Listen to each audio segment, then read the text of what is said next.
नमस्कार। आकाशवाणी देहरादून के कार्यक्रम अनुभव में आपका हार्दिक स्वागत है।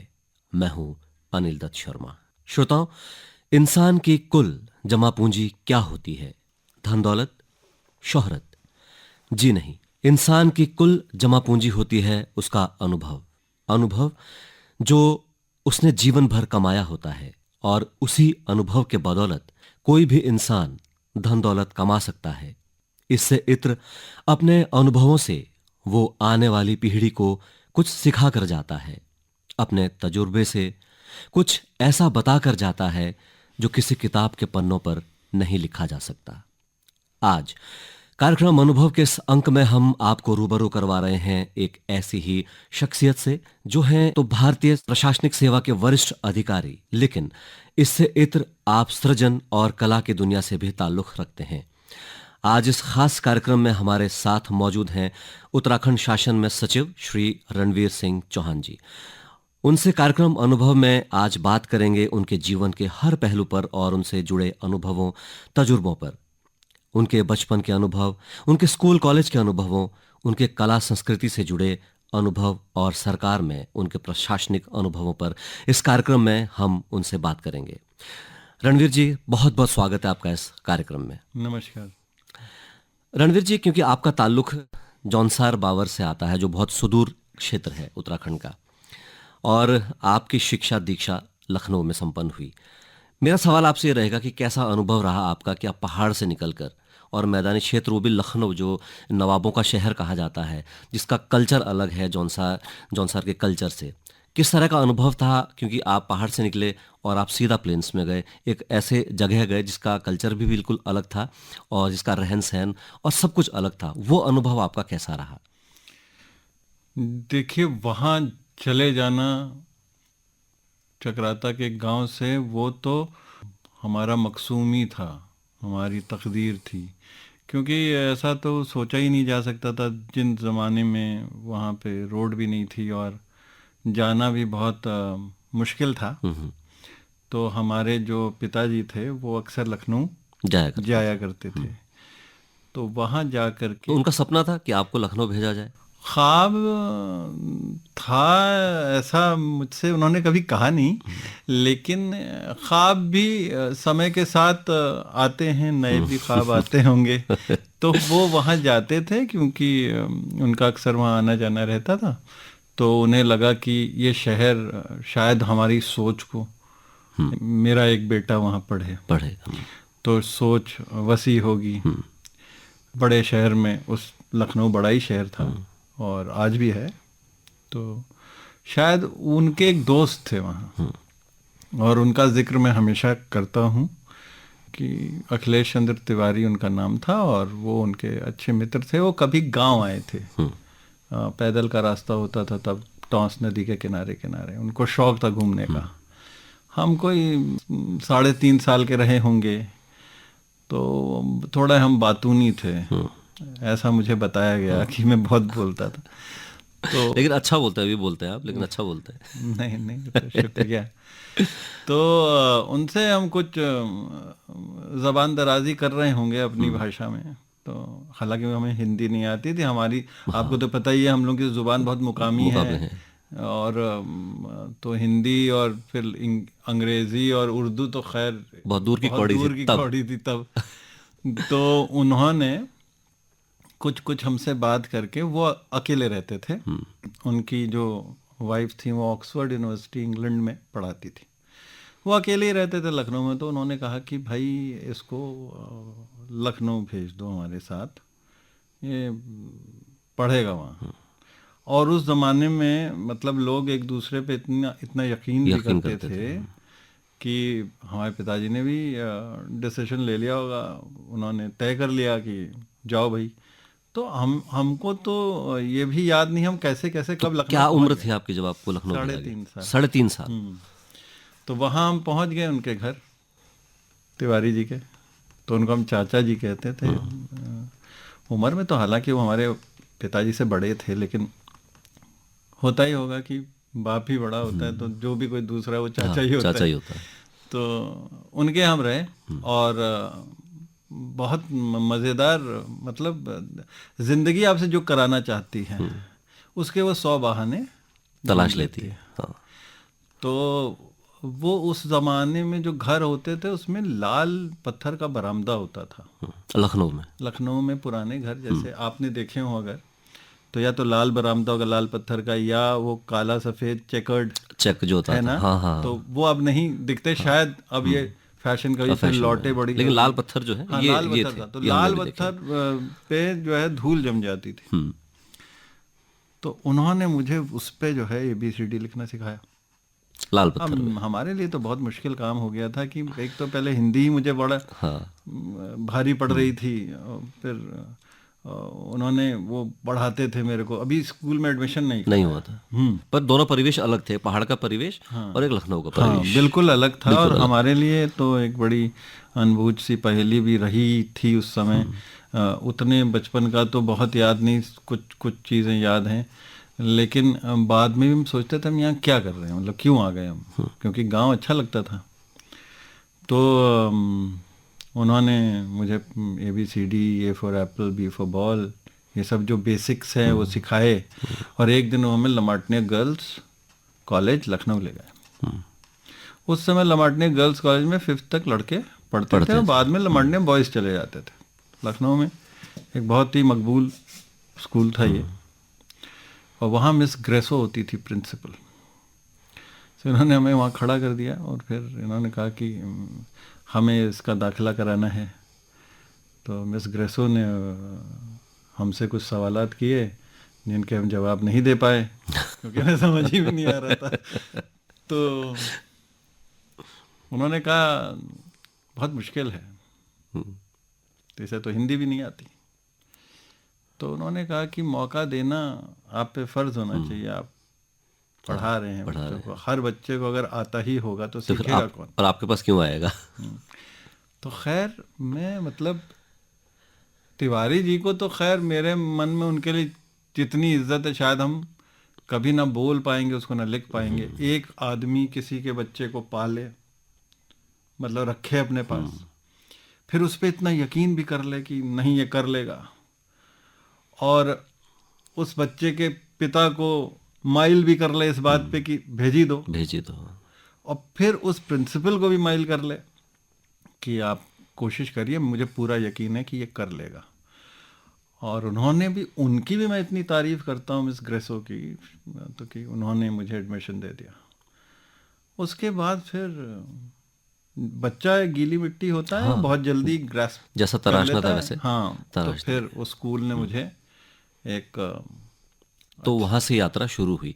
अब मैं परिवेश जो लखनऊ का है, लखनऊ की जो तासीर है, नवाबों का शहर है, अलग कल्चर है, उर्दू कहीं ना कहीं आपके, हम जब आपसे बात भी करते हैं तो आपके बातों में भी उर्दू के लफ्ज़ जो है वो झलकते हैं। कैसे अपनाया उस जीवन शैली को, और क्या परिवर्तन एक पहाड़ के लड़के के अंदर वो जीवन शैली में वो परिवर्तन किस तरह से आया, और वो किस तरह से उसने आपके जीवन की जो गाड़ी है उसको रफ्तार दी? देखिए, जो लखनऊ शहर तब भी था और काफ़ी हद तक आज भी है, हालांकि उसकी शक्ल सीरत थोड़ी बदल गई, लेकिन उस समय तो काफ़ी मतलब खालिस था वो शहर। तो लखनऊ में की जो भाषा है वो बहुत बहुत मीठी है। अवधी भी अपने आप में मीठी है, हाँ। बहुत प्यारी भाषा है अवधी। पर लखनऊ की और और मीठी और है, और मिठास है। उर्दू में तो कुछ कर्कश है ही नहीं, मतलब हाँ, कुछ वो तो खारा बिल्कुल उसमें कभी कभी दिखा खारापन ही है ही नहीं। तो वो क्योंकि हम स्कूल में पढ़ते थे, फिर लमाटने के बाद हम सेंट फ्रांसिस कॉलेज गए, सारे लड़के, तो वहाँ पे जो तहजीब है लखनऊ की वो बहुत गंगा जमनी, जैसे आप बोलते हैं, तो अगर असली गंगा जमनी देखना तो है वो तो लखनऊ अवध में। रीजन में ही आपको मिलेगा, क्योंकि वहाँ के नवाबों ने इस पे बहुत काम किया और उन्होंने कभी कोई हिसारें, कोई लकीरें नहीं खींची। नहीं खींची।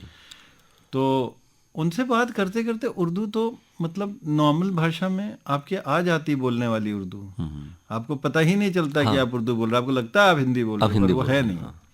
और उर्दू बोलते बोलते आपको कभी ये नहीं पता लगता है कि आप अरबी बोल रहे थे, कि ये लफ्ज़ जो है ये लफ्ज़ जो है ये फारसी था।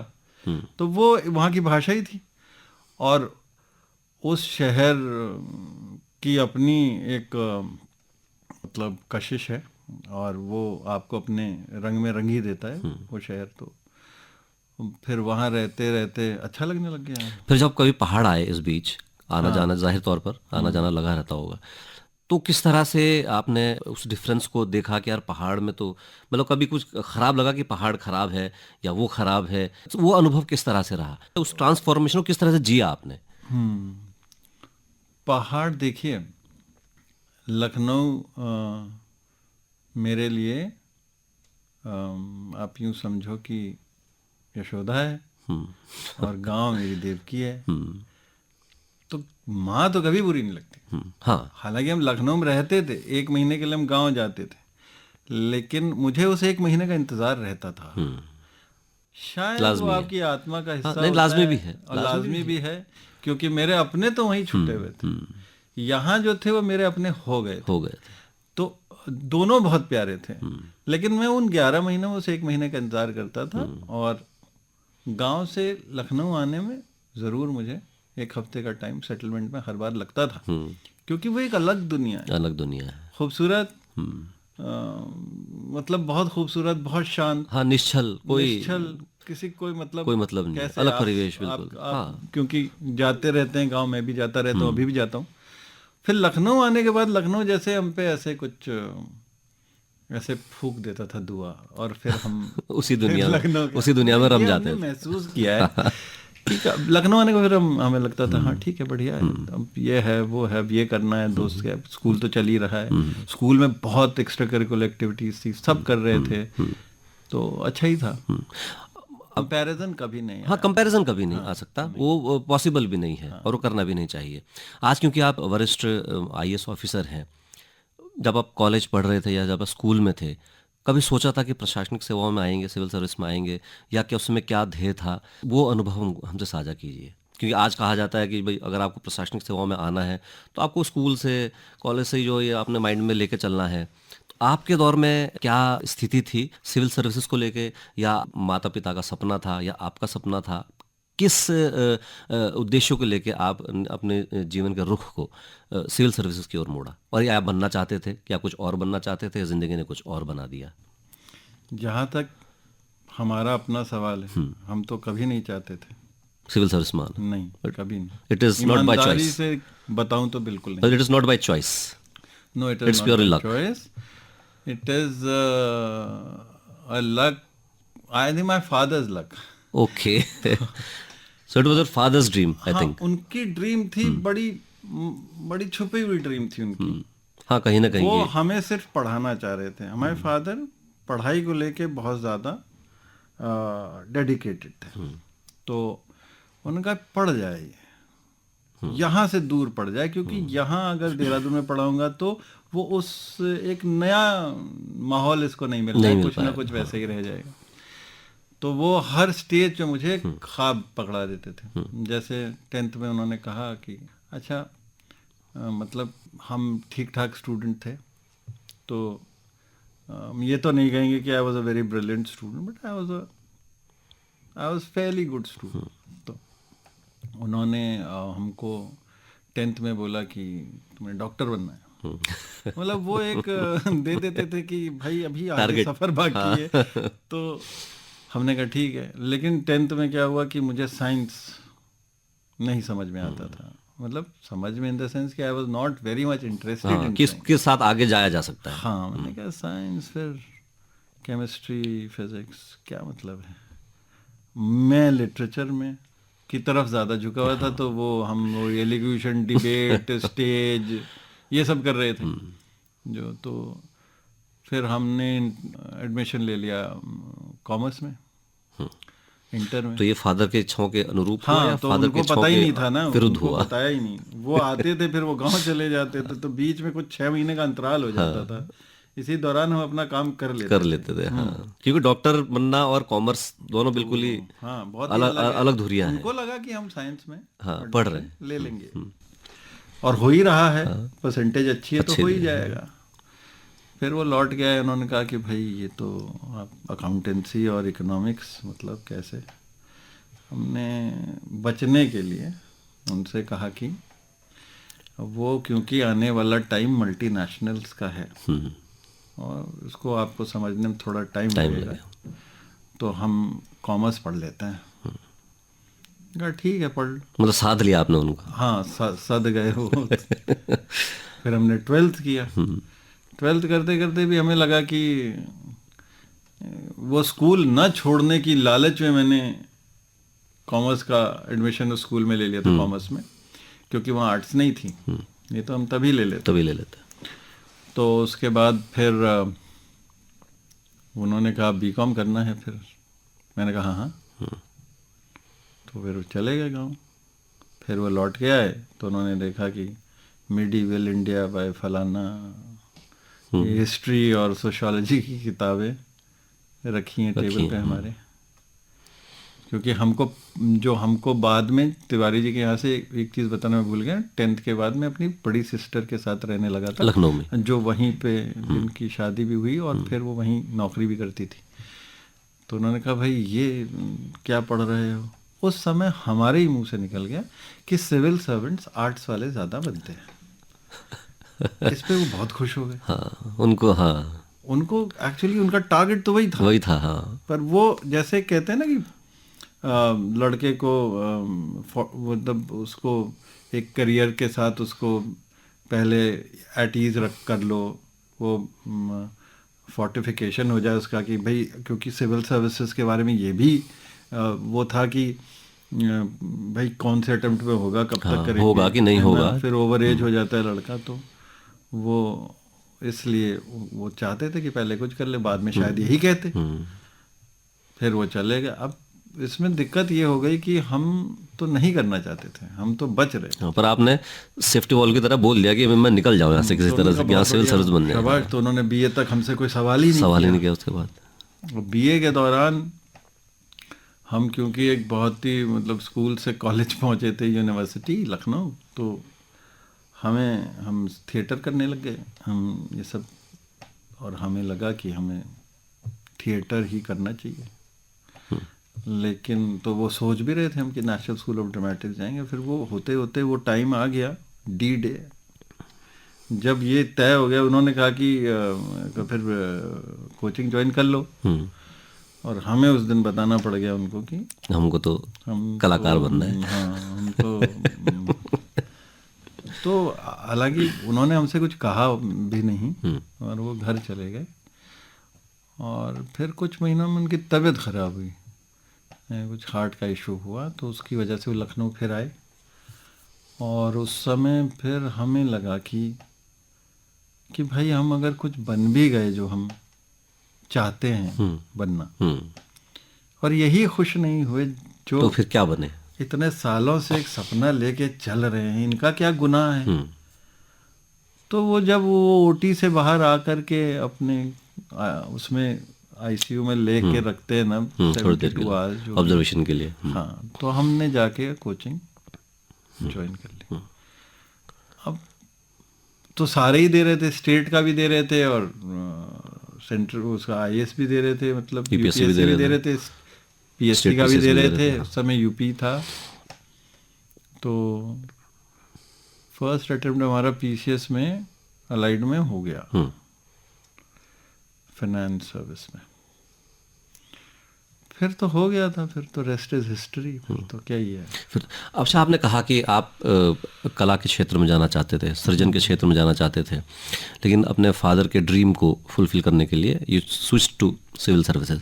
इस अनुभव को आप किस तरह से देखते हैं? मतलब ये अच्छा हुआ या आपको कहीं ये अंदर कसक है कि यार मैं कलाकार और बेहतर बन सकता था? इस अनुभव को किस तरह से देखते हैं? इस ट्रांसफॉर्मेशन को आप किस तरह से देखते हैं? जिंदगी में कई दफ़ा आज महसूस होता है कि यार मैं उस समय कलाकार बन रहा तो क्या पता मैं आज जिंदगी की धुरी कुछ और होती। देखिए, दो चीज़ें इसमें। एक, ज़िंदगी में कई दफ़ा आप हमेशा दोराहे चौराहों पे अपने आप को पाते हैं। उस समय आप किस रास्ते को फोकियत देते हैं।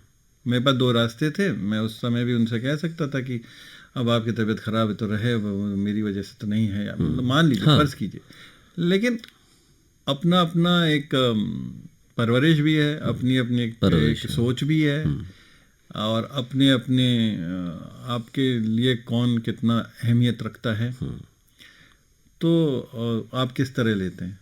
लेकिन आज जब मतलब फिर मेरी नौकरी लग गई और हम करने लग गए नौकरी, और फिर हम दोबारा सिलेक्शन हुआ, फिर हम एडमिनिस्ट्रेटिव सर्विस में आए, तो उसमें हमें कोई कभी कोई गिला शिकवा तो नहीं रहा इस बात का, क्योंकि जहाँ तक एक क्रिएटिव होने का सवाल है, वो क्रिएटिविटी तो आपके अंदर से मरती नहीं। हाँ, वो तो मरती नहीं, वो शक्लें बदल सकती शक्लें बदल सकती मतलब मसलन कि हम या तो उसको कर रहे होते थिएटर पे, वो नहीं कर पा रहे हैं, तो हम क्या कर रहे हैं, फिर हम लिखने लगे या हम गाने लगे या हम, हाँ, तो वो क्रिएटिविटी तो एक एक एक एक आपका एक आपकी जो है एनर्जी है आपके अंदर, ऐसे नहीं निकलेगी, वैसे निकलेगी, और निकलेगी जरूर, है ना। पर वो फैसला लेना बड़ा मुश्किल हो जाता है कि मैं क्या करूं। वो जो दोराहे होता है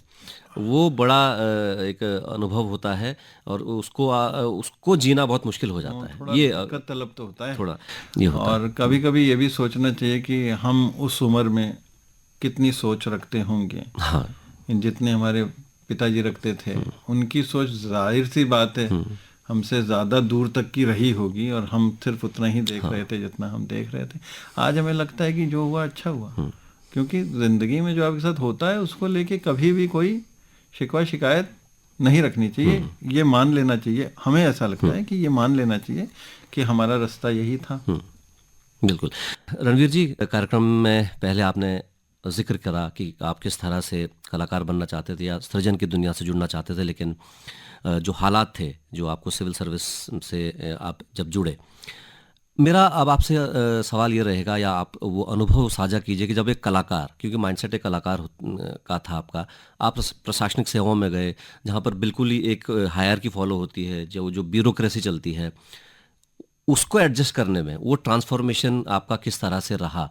क्योंकि एक आर्टिस्ट को जब आप इस तरह के रूटीन काम में जब आप ढालते हैं, तो उसको वो ज़िंदगी किस तरह से जीनी पड़ती है, वो किस तरह से उसको आदी होना पड़ता है हाँ, तो आर्टिस्ट है इसलिए ढाल लेता है। हाँ हर रोल में निभ जाते हैं। हाँ, निभ जाते हैं। दूसरी बात है, जो काम हम करते हैं बड़ी जिम्मेदारी का काम, तो जब तक हम नहीं कर रहे होते हैं वो काम, तब तक हमें, क्योंकि हमने किया ही नहीं है और हम वो करना भी नहीं चाहते हैं, तो हम उस तरफ सोचते नहीं। लेकिन जब हम वो काम करने लगते हैं तो हमें लगता है कि नहीं, ये तो बहुत बड़ी उम्मीदें लोगों की आपसे, बहुत जिम्मेदारी का काम है, तो उसमें भी आप फक्र महसूस करने लगते हैं। और उस क्रिएटिविटी उसे आड़े नहीं आती, उसकी मदद करती है। हाँ, मदद करती है, किक है बेसिकली, एक वो किक देती है उसको। तो किस तरह से अनुभव रहा आपका जब आपकी पहली पोस्टिंग रही होगी? सिविल सर्विस का मतलब है यू गेट पावर, आपके पास पावर है, power to deliver, power to serve people. तो कुछ ऐसे अनुभव साझा कीजिए जो आपके ज़िंदगी के खट्टे अनुभव भी हों प्रशासनिक सेवाओं के, और जो मीठे अनुभव भी आपके हों, आपको सेटिस्फैक्शन लगाओ कि यार नहीं, इस सर्विस में आके मैंने जो है पब्लिक का या किसी का भी भला किया है। एक सेंस ऑफ सेटिस्फैक्शन जब आता है, एक ही अनुभव। कभी कभी ऐसा लगाओ यार मैं कहाँ फंस गया है, कहाँ मैं अच्छा खासा कलाकार था, कहाँ मैं ब्यूरोक्रेसी में फंस गया, कहाँ पॉलिटिकल प्रेशर में फंस गया। क्योंकि ब्यूरोक्रेसी मतलब सेंस ऑफ पॉलिटिकल प्रेशर भी रहता है रूटीन लाइफ में। वो ये दो अनुभव जो हैं, ये हमारे श्रोताओं के साथ साझा कीजिए, सुनना पसंद करेंगे लोग। जहाँ तक इस बात का सवाल है, क्या हमें कभी ऐसा महसूस हुआ कि हम ये कहाँ आ गए? ऐसा तो नहीं हुआ। इसलिए भी नहीं हुआ क्योंकि जब आप, एक व्यक्ति आपकी टेबल से मुस्कुराता हुआ चला जाता है, जो थोड़ी देर पहले बड़ा गमज़दा था, परेशान था, जो उम्मीदों से भरा था, तो आपको उसका जो तसल्ली है वो आप बयान नहीं कर सकते। आपको ये लगने लगता है, महसूस होता है कि हाँ, हमने कुछ अच्छा ही किया, और अच्छा करने की जो खुशी है वो बहुत बड़ी होती है। क्योंकि चलिए, आप एक नज़म लिखते हैं एज अ पोएट, और वो आप पढ़ते हैं कहीं मुशायरे में या कहीं भी पढ़ते हैं, कुछ लोग ताली बजाते हैं, कुछ लोग नहीं बजाते हैं। आपको ये बिल्कुल पता नहीं चल पाता कि उन्होंने देखा देखी ताली बजाई थी, या कि वाकई उन्हें पसंद आई, या कि उससे जो हम कहना चाहते थे वो वैसे ही वहाँ तक पहुँच गया।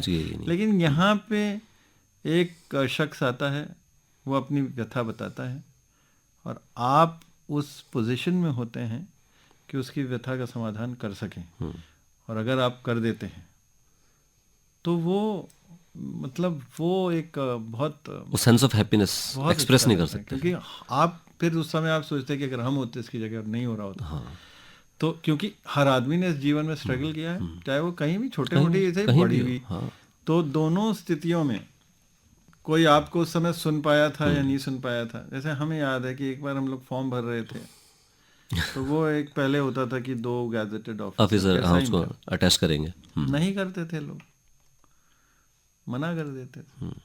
उस समय फिर वो हम लोग देते थे फलाने अंकल जो है टेलीफोन डिपार्टमेंट में हैं, अंकल रेफरेंस प्लीज देते थे। करा दी।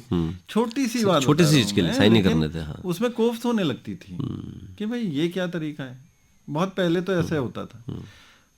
तो लेकिन यहाँ पे बैठ के आप जब किसी को एक सही रास्ता दिखा पाते हैं या उसके लिए उतना कर पाते हैं जितना वो चाह रहा था, या उसको वो अगर उसकी अप्रोच गलत है, आप उसको एज अ फ्रेंड ये बता पाते कि नहीं भाई ऐसा नहीं होता है, ऐसा होता है, देखिए आपको ऐसा करना चाहिए, तो भी अच्छा है। कभी कोई ऐसा उदाहरण हमसे साझा कीजिए कि कोई बहुत मजबूर आपके पास आया हो, बहुत परेशान होकर आया हो, और उसका केस आपने बहुत तन्मयता से सॉल्व किया हो और आपको बहुत अच्छा लगा हो। कोई ऐसा, बहुत सारे उदाहरण होंगे। ये उदाहरण कई होंगे, हाँ देखिए। भाई, एक जो आपको आपके जहन में आता हो। नहीं, इसमें मैं थोड़ा आपसे थोड़ा मुख्तलिफ सोच रखता हूँ। उदाहरण तो बहुत होंगे, अगर सोचने बैठूंगा तो कुछ मिल जाएंगे, लेकिन उनका जिक्र नहीं करना चाहता। कुछ खट्टे अनुभव, जाहिर सी बात है, कोई खट्टा कोई अनुभव, खट्टा अनुभव नहीं है। हाँ, मतलब मैं ये बहुत ईमानदारी से कह रहा हूँ कि मुझे कुछ खट्टा इसलिए नहीं लगा क्योंकि हर आदमी इस जो दुनिया का सेटअप जिसे आप कहते हो, चाहे वो घर हो, चाहे वो नौकरी की जगह हो, चाहे वो सड़क पे चलते हुए आते जाते लोग हों, उनका एक अपना रोल है और उनको अपना रोल करने दीजिए। आप अपना रोल पे देखिए कि आपने अपना रोल अच्छा निभाया कि नहीं। तो अब होता क्या कि हम खट्टा उसको कह देते हैं कि बताइए ये जो है गलत समझ लिया इन्होंने, में अब उनको गलत ही समझना होगा, या फलाने ने बताइए ये धरना कर रहे हैं क्यों कर रहे हैं, उनका अपना एक रोल है। आपको उसी स्टेज पे, अब वही बात आ गई ना, then again the creativity comes to your help only, कि ठीक है वो सामने वाले ने गलत डायलॉग बोल दिया है, तो हम उसको कैसे इम्प्रोवाइज करके ठीक कर सकते सीन को कैसे बेहतर किया जाए, है हैं। ना? ये हमारा काम, तो मतलब ये कहा जा सकता है कि कलाकार एक बेहतर सिविल सर्वेंट बन सकता है। बिल्कुल बन सकता है, क्योंकि कलाकार एक तो इमोशनल आदमी होता है और वो दिल से सोचता है। दिल से सोचता है, और वो बहुत, वो अपने कैरेक्टर से बड़ा लगाव करता है, तभी तो उसको पोर्ट्रे करता है। तो आप भी अगर अपने काम से बहुत लगाव करते हैं तो लगाव की जो एनर्जी है वो तो सेम है, चाहे वो आप उस कैरेक्टर को जीना चाहें जो आपको किरदार दिया गया, ये भी एक किरदार ही तो है जो हम कर रहे हैं। नौकरी में हम एक किरदार, एक अफसर का किरदार है 60 साल की उम्र तक, तो वो हम निभा रहे हैं। तो हमें सोचना चाहिए कि वो बेस्ट किरदार क्या हो सकता है जो हम निभा सकते हैं, तो वो हम करते हैं। अच्छा, प्रशासनिक सेवाओं की जब हम बात करते हैं तो पॉलिटिकल प्रेशर बहुत रहता है। किस तरह से टैकल करना चाहिए एक जनरल पर्सपेक्टिव में, क्योंकि प्रेशर को टैकल करना भी एक आर्ट होती है सिविल सर्विसेज के अंदर। तो किस तरह से पॉलिटिकल प्रेशर को टैकल किया जा सकता है, ये अनुभव बहुत लोग जो है साझा नहीं कर पाते हैं। ये कभी भी जजमेंटल नहीं होना चाहिए, है ना। एक अगर एक जनप्रतिनिधि, जैसे नॉर्मली जो कहा जाता है वो यही कहा जाता है कि भाई आपको पॉलिटिकल प्रेशर, हमने तो आज तक सच पूछिए तो कोई पॉलिटिकल प्रेशर जैसी चीज देखी नहीं, क्योंकि या आया हो और आपने अच्छे से टैकल करा हो। अब पता नहीं वो आया था कि नहीं, मतलब ये इसीलिए हम कह रहे हैं, अगर आप कम्युनिकेशन को कभी खत्म ना करें, आप सामने वाले को सुने, कि हो सकता है वो, और ये पॉलिटिकल प्रेशर का ही मसला नहीं, ये जनरली भी कोई आदमी हर आके कम्युनिकेशन आपसे का हो मसला सकता है है। बहुत ही चार्ज्ड हो इमोशनली, और वो बहुत गुस्से में आया हो, उसको वैसे ही अपने आप का इजहार करने का तरीका उसका वैसा ही हो, फर्ज कीजिए, तो हम तो एक जिम्मेदार कुर्सी पे बैठे हैं, तो हमें पहले उसे सुनना चाहिए। हो सकता है थोड़ा कड़वा बोला, हो सकता है थोड़ा तीखा बोला, लेकिन हमें उस तीखे और कड़वे के बीच में ये देखना चाहिए ये बोलना क्या चाह रहा है। जब हम वो रिदम पकड़ लेंगे, वो बात पकड़ लेते हैं कि बोलना, तो हमें समझ में आता है बोल तो सही ही रहा है। हाँ हाँ, लहजा गड़बड़ हो होता सकता है, कहाँ पे गड़बड़ है, होता ये है कि उसका जो लहजा था वो लहजा पकड़ तीखा लेता था, आदमी। और हम सोचने बैठ गए या हम कि आप हमसे तीखा कैसे बोल सकते हैं। तो समस्या नहीं सुनी तो उसकी। समस्या तो खत्म। हाँ, हाँ। समस्या साइड हो गई, वो लहजे में बात अटक गई। अच्छा, फिर दूसरी बात यह है कि अगर हम एक माशरे पे हम एक अफसर के रूप में बैठे हैं, हमारी जिम्मेदारी ज़्यादा है, हमें ऐसा लगता है। हमारी पेशेंस भी ज़्यादा होनी चाहिए। हमारी जो है, हमारे सामने आदमी को एट ईज आना आना आना चाहिए। ऐसा हमारे अंदर होना चाहिए कि वो हमसे बेहिचक अपनी बात के जिस भी भाषा में उसे कहनी है। उससे कहे, हाँ, तो और उसको वो कंफर्टेबल भी फील करवाए। आप अभी कभी किसी की एप्लीकेशन पढ़िए किसी गांव के व्यक्ति की, आप ढूंढते रहेंगे कि मसला क्या है। वो मसला क्या पूरी है, कहानी बता रहा होगा, और उस कहानी के बाद में कहीं 2 लाइन में उसकी उसकी वो समस्या प्रॉब्लम होगी। होगी जो एक्चुअली उसे सबसे पहले लिख देनी थी। तो आप उससे कैसे उम्मीद करते हैं हाँ, कि वो वो आपके, ड्राफ्टिंग करेगा आपके लिए हाँ, अच्छी सी। वो आपके हाँ, हिसाब से पॉसिबल ही ही बोले। नहीं। हम लोगों की दिक्कत यही है, कहीं पे भी, चाहे घर हो बाहर हो, हम सामने वाले से वही सुनना चाहते हैं जो हम सोच रहे हैं। वैसे कैसे हो सकता है? समस्या ये है सारी, हम सुनना ही वो चाहते हैं जो। आप मेरी तरह बोलिए हाँ, तो हम आपकी हम बात आपकी सुनेंगे। सुनेंगे। ऐसे कैसे हो जाएगा? 2 अलग तरह के दो लोग, अलग तरीके से। है ना? और ये कलाकार बहुत बेहतर से समझ सकता है, क्योंकि उसके अंदर ईक्यू होता है, इमोशनल क्वेश्चन जो है। दूसरा हम उसका एग्जाम्पल आपको ये देते हैं कि एक आदमी आपके पास लंगड़ाते हुए आया, उसके पैर में चोट है, तो उसकी आवाज़ मीठी कैसे होगी? कैसे होगी? सही उदाहरण, बिल्कुल। उम्मीद भी नहीं कर सकते, नहीं, करनी भी नहीं चाहिए। करनी भी नहीं चाहिए, करनी भी नहीं चाहिए। आप क्योंकि कलाकार हैं, आप लिखते भी हैं और आप गाते भी हैं। हमने सोशल मीडिया पे बहुत देखा है, आपके हज़ारों लाखों फॉलोअर्स हैं। हमारे श्रोताओं के लिए आप क्या पेशकश, क्या आप सुनाना चाहेंगे? आपकी कोई कृति, कोई गाना? हाँ, मैं नज़में लिखता हूँ, मैं गज़लें भी लिखता हूँ, तो मैं कोई तो सुना देता उसमें हूँ। जाहिर तौर पर उसमें लखनऊ की झलक तो होगी होगी। वो तो अब हमसे बिछड़ नहीं पा रही है, बिछड़े ना वो तो बिछड़ना भी नहीं चाहिए। हाँ, वो वैसी ही है। तो मैं आपकी इजाज़त हो तो हम बिल्कुल सुना देते बिल्कुल। हैं। तो कभी कभी ख्याल ऐसे आते हैं और अपने आप ही अपनी बात कह के चले जाते हैं। हम ये नहीं सोचते लिखते वक्त कि ये मुकम्मल हुई कि अधूरी रह गई। कुछ चीज़ें ना अधूरी भी बड़ी खूबसूरत लगती हैं, कुछ मुकम्मल जैसे खूबसूरत। इश्क अधूरा। हाँ, इश्क कभी अधूरा, मुझे लगता है इश्क कभी अधूरा हो नहीं सकता। वो लोगों की नज़रों से ऐसा लगता है कि अगर मिल गए तो पूरा है, और नहीं तो इश्क कभी अधूरा नहीं होता है। हमें शायद इश्क मोहब्बत में भी कुछ डिफरेंस है, वो भी बाद में कभी बात करेंगे किसी दिन। मतलब लंबा हो जाएगा टॉपिक। तो एक नज़्म है हमारी, वो हम आपको सुना देते हैं। कुछ देर में तारे डूबेंगे और सहर बसारत पाएगी, इन आँखों से रात मगर कब गुजरी थी जो गुजरेगी। रकम किए सब अफसाने आँखों के आबशारों से, ये ज़िंदगी अब अश्कों से और क्या लिखवाएगी। बेदारी भी जालिम है, कब तक यूं हमें सताएगी, करवटों की उलझन आखिर कभी तो राहत पाएगी। जब नींद नहीं आती हमको तो मीर को गा लेते हैं, वरना शब को क्या पड़ी जो लोरी गा के सुलाएगी। जब चांदनी रेशम के धागे पेड़ों पे सजाएगी, वादी सरदागोश में शबनम शबनम हो जाएगी। देवदार की परछाई के साए में दम ले लेना, सुबह की आहट पे वरना ये दौलत खो जाएगी। क्या बात है, बहुत खूबसूरत। एक तो यही थी, और एक हमने लिखी थी रायगानी, एक नज़म है हमारी छोटी सी, कि जो ये रायगानी है वही तो कहानी है, जो ये रायगानी है वही तो कहानी है। बाकी जो पाया कमाया संजोया, वो अपना न था सो रहा भी नहीं, इस बात का हमको गम भी नहीं। कदम अब तो उठते नहीं चाह कर भी, वो आते नहीं हैं किसी राह पर भी। धड़कन भी धड़कन की सुनती नहीं है, आंखें भी ख्वाबों को बुनती नहीं हैं। ये सांसें जो सांसों में पिघली हुई हैं, ये आहें जो आहों में सिमटी हुई हैं, इन्हीं सब से हासिल है अपनी कहानी। ये कहानी जो तुमको कभी थी सुनानी, सुनाता तो इससे क्या होता भी हासिल, फ़कत रायगानी, फ़कत रायगानी। क्या बात है। लेकिन हमने आज आपकी पूरी कहानी सुनी।